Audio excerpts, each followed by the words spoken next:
अस्सलाम वालेकुम स्टूडेंट। उम्मीद करती हूँ आप सब खैरियत के साथ होंगे।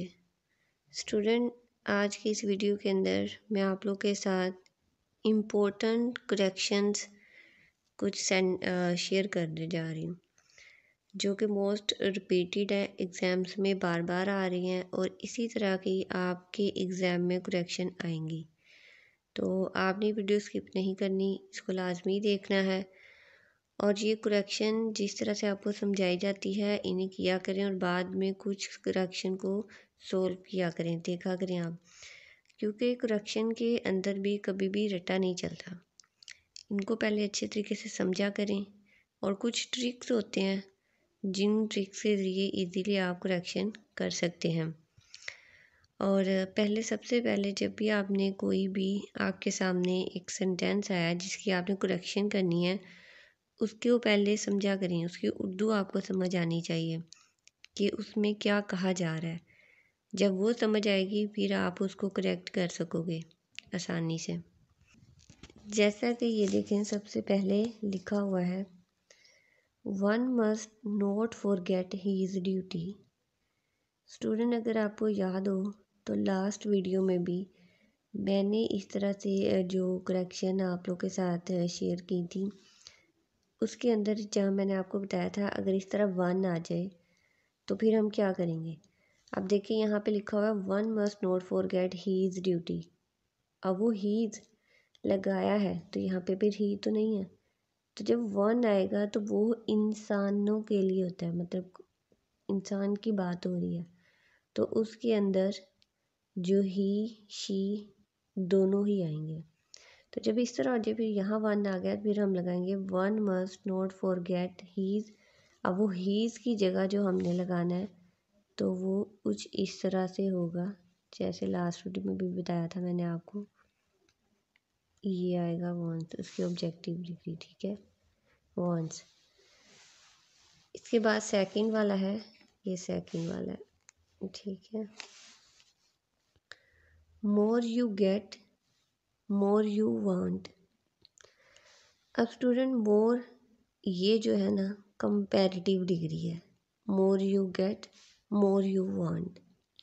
अभी इस तरह से अगर कंपैरेटिव डिग्री आ जाए मोर, यानी ये जितना कितना इसके लिए यूज़ होता है ना, तो इस तरह से अगर आ जाए तो आप इससे पहले इसके अंदर जो करेक्शन होगी वो ये है कि इससे पहले यहाँ पे लगेगा द, ठीक है, द मोर यू गेट, और यहाँ पे आ जाएगा the more you want.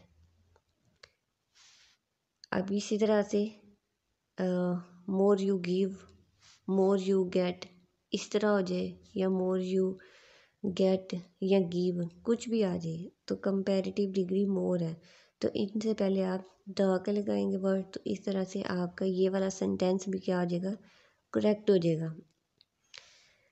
Third वाला देखें, लिखा हुआ है a number of girls is present. Student, ये तभी आपका होगा अगर आप साथ साथ इनकी और लें इस तरह से सेंटेंसेस, उनकी करेक्शन करते जाएं, तो आहिस्ता आहिस्ता आप करेंगे, आपकी प्रैक्टिस होती जाएगी और आपको समझ आती जाएगी मज़ीद। और इसी तरह इनके अंदर कुछ ट्रिक्स होते हैं, ट्रिक्स के बगैर ये नहीं हो सकती क्योंकि ये रट्टे वाला काम ही नहीं है। A number of girls is present. अब देखो, अ नंबर्स ऑफ गर्ल्स, अब गर्ल्स ज़्यादा की बात हो रही है, एक की बात नहीं हो रही, नंबर ऑफ गर्ल, ठीक है, वो क्या है, प्रेजेंट है। अब नंबर ऑफ गर्ल्स, अब यहाँ पे देखो जो हेल्पिंग वर्ब लगा है वो इज़ लगा है, जबकि हमने पढ़ा हुआ है कि जब ज़्यादा की बात हो तो इज़ नहीं आर आएगा। तो बस इतनी सी इसके अंदर अगर आप यहाँ पे ये काम कर देते हैं तो देखिए आपका ये जो सेंटेंस है वो क्या हो जाएगा, करेक्ट हो जाएगा, इस तरह आपकी करेक्शन हो जाएगी, ठीक है, the number of girls are present. अब स्टूडेंट, ये देखिए लिखा हुआ है 4 पे, I enjoy in the morning, यानी मैं सुबह में लुत्फ़अंदोज़ होता हूँ। अब इस तरह से अगर कोई सेंटेंस आ जाए जिसमें इंजॉय आ जाए, अब देखिए लिखा आई enjoy in the morning, enjoy के बाद ऑब्जेक्ट है ही नहीं, यहाँ इस तरह यहाँ पे वी आ जाए या कुछ भी और लगता है, लेकिन उसके बाद आता है enjoy, in the morning, evening, कुछ भी आता है, लेकिन इन्जॉय के बाद ऑब्जेक्ट नहीं है। तो यहाँ पे क्या चीज़ है जिसकी आपने करेक्शन करनी है? आई लिखा हुआ है इन्जॉय, तो आई सब्जेक्ट है, तो उसके बाद अगर कोई ऑब्जेक्ट नहीं है तो हम लगाएंगे माई सेल्फ। ठीक है, यहाँ पे आ जाएगा माई सेल्फ, इस तरह आ जाएगा I enjoy my self in the morning.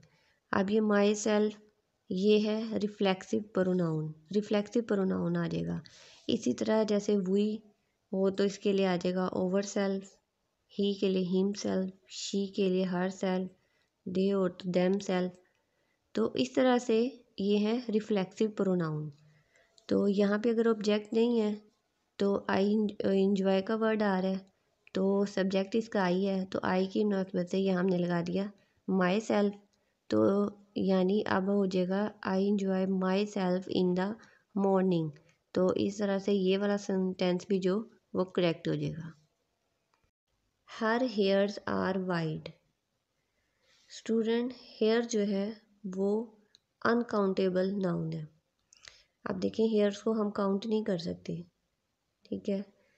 तो इसी तरह जो अनकाउंटेबल नाउन होते हैं उनके साथ अब यहाँ पे एस जो है वो नहीं आएगा, क्योंकि कुछ नाउन इस तरह के होते हैं, मतलब उनके साथ प्लूरल या सिंगुलर वो एक ही तरह से उनका मीनिंग दे देते हैं।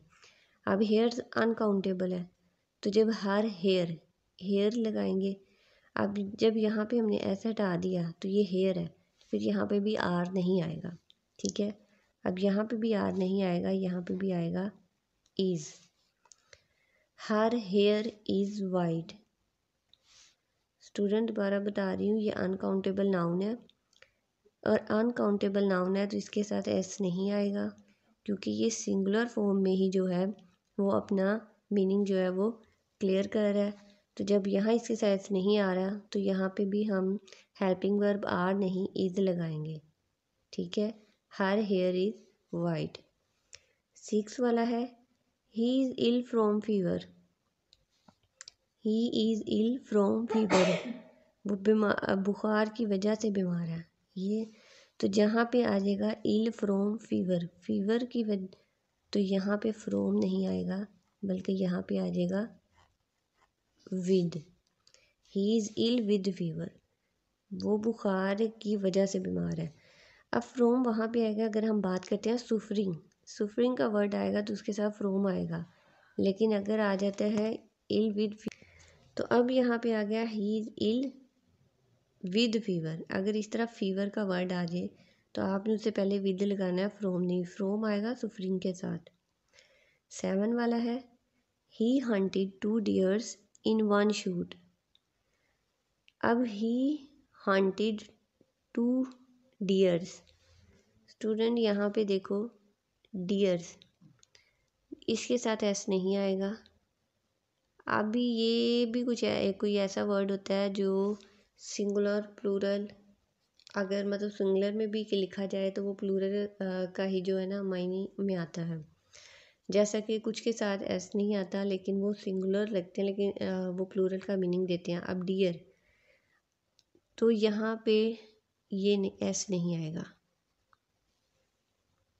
तो इसके अंदर सिर्फ यही एक मिस्टेक है जिसको अगर आप हटा देते हैं तो आपका ये सेंटेंस जो है वो करेक्ट हो जाएगा।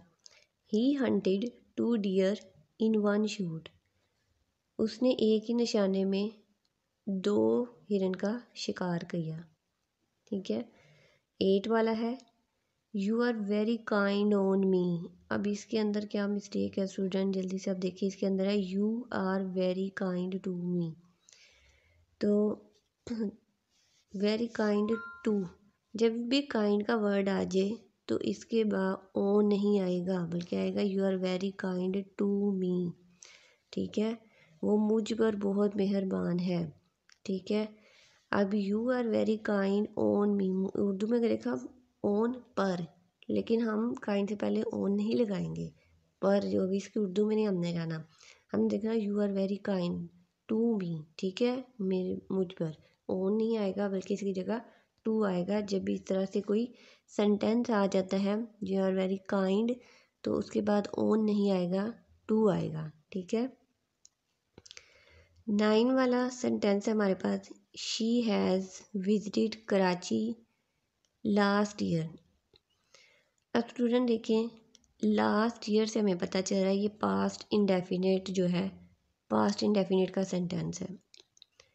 अब लास्ट ईयर और ये इसी तरह से यस्टरडे, लास्ट नाइट, अगो, ये वाले वर्ड आते हैं तो इनसे हमें पता चलता है कि कुछ सेंटेंस है तो पास्ट का, उसमें पास्ट की बात हो रही है। और अगर पास्ट की बात हो रही है तो स्टूडेंट इसके अंदर जो मिस्टेक है वो है हैज़ की। पास्ट इंडेफिनिट का ये सेंटेंस है तो इसके अंदर हैज़ का कोई काम नहीं है, क्योंकि ये हैज़ का तो हेल्पिंग वर्ब भी नहीं है, तो फिर इसके अंदर हैज़ नहीं आएगा। इसलिए इसके अंदर हम सिर्फ अगर ये हैज़ हटा देते हैं तो शी, अब यहाँ पे आ जाएगा सब्जेक्ट, वर्ब की सेकंड फॉर्म और object. She visited Karachi last year, ठीक है, इसके अंदर हैज़ नहीं आएगा। इस तरह से ये सेंटेंस भी क्या हो जाएगा, करेक्ट हो जाएगा। लास्ट ईयर, अगो, लास्ट नाइट, यस्टरडे, इस तरह से कुछ आ जाए तो ये इसकी सबसे बड़ी पहचान है कि वो पास्ट इंडेफिनिट का सेंटेंस है। तो इस तरह ये भी करेक्ट हो गया। तो स्टूडेंट ये थे कुछ इम्पोर्टेंट करेक्शंस जो मैंने आप लोग के साथ शेयर की। आप कुछ और लें सेंटेंसेस इसी तरह से अनकरेक्ट और उनको आप करेक्ट करें, आपकी भी मज़ीद प्रैक्टिस होगी। और अगर किसी चीज़ की समझ नहीं आती तो कमेंट सेक्शन में मुझसे पूछें। स्टूडेंट वीडियो पसंद आए तो इसको लाइक करें और शेयर करें, और वीडियो को अपने फ्रेंड के साथ भी शेयर किया करें। तो अल्लाह पाक से दुआ है कि अल्लाह आप सब बच्चों को अच्छे नंबरों से कामयाब करे, आमीन।